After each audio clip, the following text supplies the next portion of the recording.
Did you ever wonder why so many comic books are getting made into movies and TV shows? I mean, why now? Is it because filmmaking technology can finally create all of these nightmarish hellscapes that we're seeing on screen? Or is there a deeper reason? I think partly what makes superhero stories popular now is the fact that we can translate their stories better onto the screen. But I also believe that you can read the issues that a culture is wrestling with off of its popular entertainment. When Marvel Comics really takes off in the 1960s, we have the Fantastic Four starting it off, and then we have the Amazing Spider-Man. Spider-Man shows up in Amazing Fantasy number 15 at first. In the last panel of Amazing Fantasy number 15, Peter Parker's walking off into the distance, and Stan Lee says, you know, in this world, with great power, there must also come great responsibility. Now, this is no accident that at the time, 1960s, America's dealing with the aftermath of having invented and stockpiled nuclear weapons. In fact, Amazing Fantasy number 15 comes out just a few months before the Cuban Missile Crisis. Look at that. You've got this story about great power and great responsibility, and then you have the potential of a world-ending nuclear war. And so I think at that time, what you saw was a real interest in using superheroes as a means of wrestling with America's place in the world. Here's this country that emerged from World War II having tremendous power, gained it really quickly, like a radioactive spider bike or a gamma explosion going off, and it doesn't know what to do with it yet. And so we saw at the time those stories helping us understand that.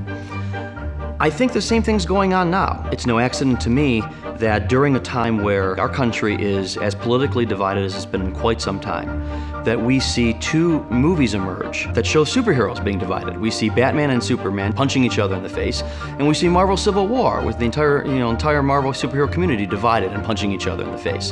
And I think you can go back and trace this. What's our preoccupation at any given time? What's the popular entertainment doing? And now we get to look at superheroes wrestling with things that we think need to be wrestled with. We still have a whole bunch of power, but what does any of it mean? It seems like, in a sense, we're using superhero stories to help examine if there's a point to any of it, or if we're just going to end up imploding. I'm Wes Hazard. I'm a comic here in Boston, and a lifelong geek. But what does it really mean to be a geek? There's a lot to explore.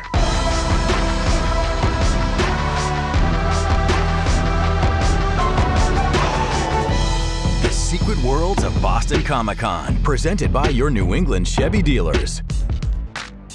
They're sort of crazy superheroes, so why haven't they just died out? I think that superhero stories provide a very convenient mythic backdrop for us to work out a lot of our issues. The Greeks had their gods, the Romans had their gods. We have these larger-than-life individuals in which we can tell very small but important stories. It's our modern mythology. I think after a while you've done every idea. We're like, oh yeah, we've killed him, we've traveled through time, he's got married, he's not married, is he gay, is he a dog, is he really a robot? Hey, why not? He's an alcoholic now. Sure, why not? All right, so Spider-Man or Human Torch? Who's winning? Winning in a fight? Yeah. Well, one thing to always remember, these are fictional characters. When you mess with some of these characters, and people get pretty personal about it, it's part of their life for many, many years. They get connected to this stuff, and they take it very seriously. I stopped watching The Walking Dead because I felt like they were changing characters, and especially female characters who were strong in the comic were lame on the show. What people didn't get right away when these characters were transitioning to feature film and television was the depth and the complexity behind a lot of these characters. People just kind of looked at them superficially, like pow, bam, boom, and that's it. Ew, I don't like you, Batman. I don't like you, Superman. What the hell is this, the OC? X-Men 3 was not good. Spider-Man 3 was not good. I'm sorry. You introduce Deadpool, and then you take away his ability to talk.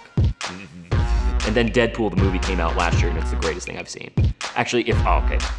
That's the best adaptation. What's so great about especially what Marvel is doing with their universe is that you go and you see Captain America, and then you can really easily now just go to the shop and say, hey, that movie was great. What else do you recommend with those characters? Jessica Jones did a female friendship really well. Yeah. And they don't just talk about so are you dating? What's my latte?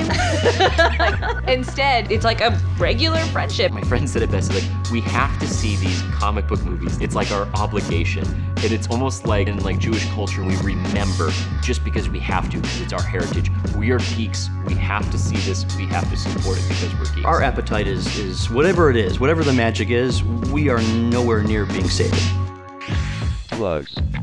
And if you like geeky TV and movies, just look at all these people who are coming to Boston Comic Con, August 12th through the 14th at the Seaport World Trade Center.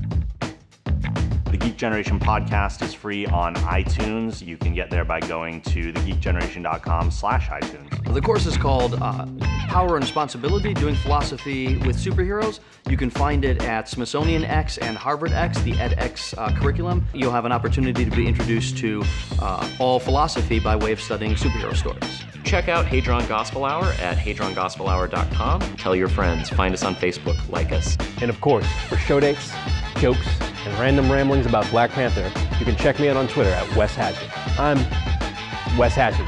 Take care.